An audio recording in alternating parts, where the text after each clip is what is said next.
Per entendre el barroc s'han d'entendre 3 o 4 coses molt importants que succeeixen un segle abans, en el segle XVI. El barroc és el segle XVII.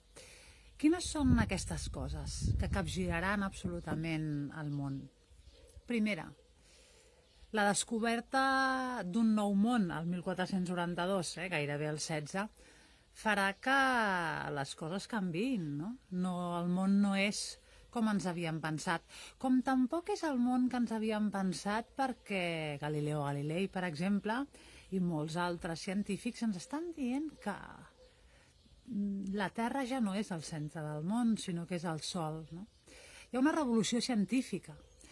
Aquesta gent acaba cremada, però hi haurà moltes altres revolucions en paral·lel. Per exemple, la revolució de Luter i de tots els reformats, Calví, Luter, l'anglicanisme.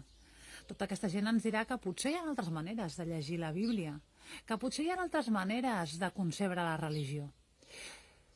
Si a tot això hi sumem que hi va haver-hi una crisi econòmica, que va haver-hi el Sacco di Roma, que era una entrada que va fer l'emperador a Roma, tot això va causar una crisi important de valors. Una crisi important que Descartes, ja en època barroca, va fer-se molt ressò. De fet, Descartes deia: jo de l'únic que estic segur és que dubto. Així és que potser estic visquent en un somni, no ho sé. Així és que si de l'únic que no dubto és que dubto.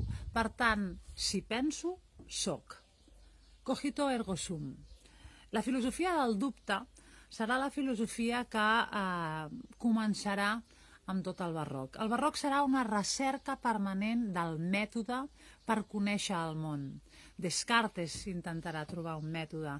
La monarquia absoluta ens dirà que els reis són déus i que ells ens donen el mètode, que ells ens donen la veritat. Són déus divins, les monarquies absolutes. Lluís XIV, el rei sol.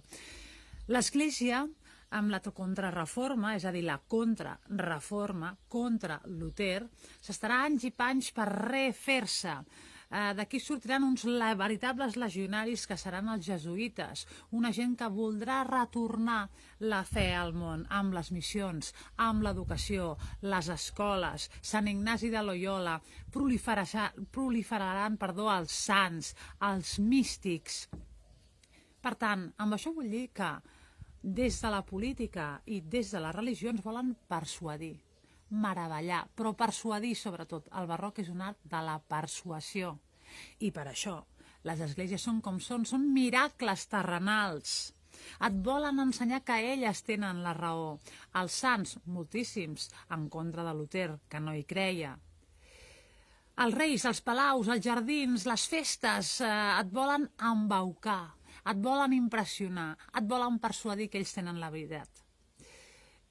Doncs fins aquí el barroc, la propera, el neoclassicisme. Fins ara.